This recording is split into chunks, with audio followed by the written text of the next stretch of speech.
Welcome to movie review with வரன். Disney hot ஸ்டாரோட தயாரிப்பில் மாரி செல்வராஜ் இயக்கத்தில் வெளிவந்திருக்கிற வாழை படத்தை தான் இப்போ நம்ம பார்க்க போகிறோம். இந்த படத்தோட கதை என்னன்னு பார்த்தீங்கன்னா 1998 திருநெல்வேலி பகுதியில் இருக்கிற ஒரு சின்ன கிராமம். அந்த கிராமத்து மக்களோட வாழ்வாதாரம் என்ன அப்படின்னு பார்த்தீங்கன்னா வாழை மரத்தை வந்து அறுவடை பண்ணுறது தான். அந்த கிராமத்தில் சிவனேந்தன் அப்படின்னு சொல்லிட்டு ஒரு சின்ன பையன் இருக்கிறான். அந்த பையன் வந்து பள்ளிக்கூடத்துக்கு போயிட்டு இருக்கிறான். ஸோ ஸ்கூல் டேஸில் வந்து பார்த்தீங்கன்னா அதாவது வார நாட்களில் வந்து பள்ளிக்கூடத்துக்கு போயிட்டும் லீவ் நாட்கள்ல வந்து வாழைத்தாறுகளை வந்து சுமக்கிறதுக்காக அவங்க அம்மாவுக்கும் அவங்க அக்காவுக்கும் ஹெல்ப்ஃபுல்லா இருக்கிறான். ஆனா அவனுக்கு இந்த வாழைத்தாறுகளை சுமக்கிறதுல எந்த ஒரு இன்ட்ரெஸ்ட்டுமே இல்லை. சின்ன வயசுல வேலை சொன்னா யாருக்கு தான் பிடிக்கும்? அதுவும் வாழைத்தாரை சுமக்க சொன்னா இவனுக்கு பிடிக்குமா? அதான் இன்ட்ரெஸ்ட் இல்லாம வந்து அந்த வேலையை செய்வான்.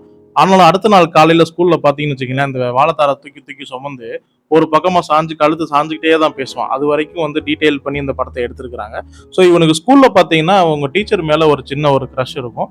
அது போக வந்து இவனுக்கும் ஃப்ரெண்ட்ஸுக்கும் ஒரு நல்ல கெமிஸ்ட்ரி, ரஜினி கமல்னு சொல்லி அடிக்கடி அடிச்சுப்பாங்க. ஸோ இப்படி போயிட்டு இருக்கிற இவனோட வாழ்க்கையில வந்து ஒரு நாள் வந்து இவன் அந்த வாழைத்தாரை சுமக்காம இருக்கிறதுக்காக ஒரு பொய் ஒன்று சொல்லுவான். அதனால வர பிரச்சனைகள், அந்த மாதிரி ஏகப்பட்ட பிரச்சனைகள் இந்த படத்துல வருது. ஸோ என்ன பிரச்சனை வருது, அந்த பிரச்சனையோட விளைவு என்ன அப்படிங்கிறது அந்த படத்தோட கதை. இந்த படத்துல பேசப்படுற பிரச்சனை வந்து பாத்தீங்கன்னா அது உண்மையாக நடந்த சம்பவம். 1998 நடந்த ஒரு சம்பவத்தை தான் அந்த படமாக்கப்பட்டிருக்காங்க. இதை மாரி செல்வராஜ் வந்து அவரோட வாழ்க்கையில நடந்த கதையுமே சொல்றாரு. இது உண்மையாக நடந்த கதை தான். இந்த படத்தை வந்து படமாக்கப்பட்ட விதம் வந்து ரொம்பவே சூப்பராகவே இருந்துச்சு. அதோட மேக்கிங் வந்து பார்த்தீங்கன்னா, அந்த நமக்கு வந்து அந்த காலகட்டத்தில இருக்கிற மாதிரியுமே, அந்த கிராமத்து மக்களோட நேட்டிவிட்டி குறையாம ரொம்ப சூப்பராகவே எடுத்திருக்கிறாங்க. இந்த படத்தோட பெரிய ப்ளஸ்ஸே என்ன அப்படின்னு பார்த்தீங்கன்னா, இந்த படத்தோட ஆக்டர் அண்ட் ஆக்ட்ரஸ் தான். இவங்க எல்லாருமே வந்து ரொம்ப அற்புதமாவே நடிச்சிருக்கிறாங்க. குறிப்பா வந்து எனக்கு ரொம்ப புடிச்சதுன்னா, எல்லாருமே நல்லா நடிச்சிருக்காங்க. அதுல எனக்கு ரொம்ப புடிச்சது வந்து இந்த சின்ன பசங்களா நடிச்ச 2 பேரும் தான். அதுல அந்த சேகர் கேரக்டர்ல வர அந்த சின்ன பையன் வந்து ரொம்ப சூப்பராவே நடிச்சிருந்தான். ரொம்ப நேச்சுரலாவே வந்து அவனோட பெர்ஃபார்மன்ஸ் இருந்துச்சு. எல்லாருமே நல்லா நடிச்சிருந்தாங்க. இந்த படத்தோட மைனஸ்ன்னு என்ன சொல்லலாம் அப்படின்னு பார்த்தீங்கன்னா, எனக்கு பெர்சனலா வந்து பார்த்தீங்கன்னா, மாரி செல்வராஜோட இயக்கத்துல வந்த எல்லா படமே பார்த்தீங்கன்னா, ஒரு ஸ்லோவா ஒரு பேட்டர்ன் இருக்கும். அதாவது படம் ஒரு பக்கம் போயிட்டு இருந்தாலும், பேக்கிரவுண்ட்ல வந்து பிளாக் அண்ட் ஒயிட்ல ஒரு சில காட்சிகள் வந்து போட்டிருப்பாங்க.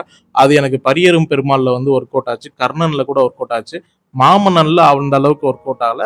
ஓரளவுக்கு போரிங்கா போச்சு. இந்த படத்துலயுமே அதே மாதிரி அந்த ஸ்லோ மோஷன்ல பிளாக் அண்ட் ஒயிட்ல வந்து சில காட்சிகள் வருது. அது ஒரு சில இடத்துல வந்து பார்க்க நல்லா இருக்கு. இன்னும் சில இடத்துல வந்து ஒரே மாதிரி பேட்டர்னா இருக்கனால, எனக்கு வந்து அது அந்த இடத்துல வந்து கொஞ்சம் டல்லா இருந்ததே தவிர, மத்தபடி படத்துல மேக்கிங் எல்லாமே வந்து சூப்பரா இருந்துச்சு. இந்த படத்துல ரொம்ப முக்கியமான தருணமாக நம்ம வந்து பார்க்கறது என்ன அப்படின்னா, இன்டர்வல்ல வர அந்த சீனு. அப்புறம் கிளைமாக்ஸ்க்கு முன்னாடி வந்து அந்த பையன் வந்து பசியில ஓடுற ஒரு சீன் இருக்கும். அந்த சீனு. அப்புறம் கிளைமாக்ஸ். கிளைமாக்ஸ் தான் வந்து ரொம்ப உருக்கமாவே இருந்துச்சு. ஏன்னா, அந்த படத்தோட பார்த்துட்டு வந்து இயக்குனர் பாலாவே வந்து சோசியல் மீடியால நீங்க பார்த்திருப்பீங்க அந்த வீடியோஸ் எல்லாம். ஸோ அது ரொம்பவே உருக்கமா இருந்துச்சு. அந்த சீன வந்து எடுத்த விதம் வந்து பார்க்கும்போது, நமக்கு லைட்டா வந்து ஒரு மாரி ஆயிடும். ஸோ அந்த படத்தோட கிளைமாக்ஸ் தான் அந்த படத்தோட ஹார்ட் பீட்ன்னே சொல்லலாம். இந்த படத்தோட கிளைமாக்ஸ்ல நடந்த விஷயம் வந்து உண்மையாகவே நடந்த விஷயம் அப்படின்றது தான். இது மாதிரி ஏகப்பட்ட விஷயங்கள் நம்ம ஊர்ல நடந்திருக்கு. அது வந்து சொல்லாம பட்டிருக்கு. நியூஸ் பேப்பர்ல 10ஓட 11ஆ நம்ம படிச்சுட்டு கடந்து போயிருப்போம். அதுக்கு பின்னாடி எவ்வளவு வழிகள் இருந்தது அப்படிங்கிறத இயக்குனர் வந்து இந்த படத்து மூலமா பதிவு பண்ணது வந்து பாராட்டக்கூடிய விஷயம். இந்த படத்துல வர கிளைமாக்ஸ தாண்டி எனக்கு வந்து ரொம்ப புடிச்ச ஒரு வசனம் ஒண்ணு இருக்குது. அது என்ன வசனம் அப்படின்னு கேட்டீங்கன்னா, இவங்க வந்து வாழைத்தார சுமக்கிறதுக்காக வந்து ரூ. 1 வந்து கூலி. இந்த ரூ. 1 கூலிய வந்து இன்னொரு ரூ. 1 ஏத்தி குடுங்க. ரூ. 2 குடுங்கன்னு சொல்லிட்டு ஒரு ஸ்ட்ரைக் ஒண்ணு நடக்கும். ஸோ அந்த ஸ்ட்ரைக்ல வந்து ஒருத்தர் வந்து சொல்வாரு, 15 வருஷத்துக்கு முன்னாடி நான் வாழைத்தார தான் சுமந்துகிட்டு இருக்கேன். இப்பவும் நான் வாழைத்தார தான் சுமந்துகிட்டு இருக்கேன்னு சொல்லி, அவரோட நிலைமை இன்னும் மாறல அப்படிங்கிறத வந்து ஒரு ஒரு சிங்கிள் லைன்ல வந்து அவர் பதிவு பண்ணியிருப்பாரு. ஸோ அது என்ன ரொம்ப யோசிக்க வச்சது.